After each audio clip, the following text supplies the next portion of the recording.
heaviest energy consumption, such as steel, cement and chemicals, do not have the protection of a price cap.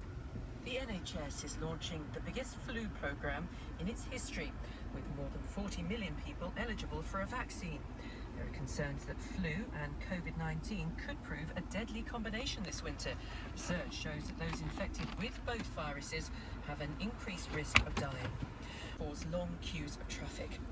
There's a warning against a trend among gym goers for what's called dry scooping, which involves eating powdered supplements neat instead of dissolving them in water. Bridget Benelum from the British Nutrition Foundation is urging people to be careful. The main active ingredient of these powders is caffeine, and they vary in terms of the level of their caffeine. It is being cut to just 7 countries.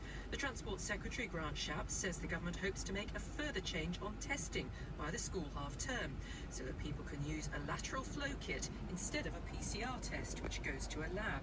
Natalie Bennett is a travel agent, and she says time is of the essence. The lateral flow coming in will be amazing, but we need the government to kind of get that into place quite quickly, because obviously half-term is just around the corner.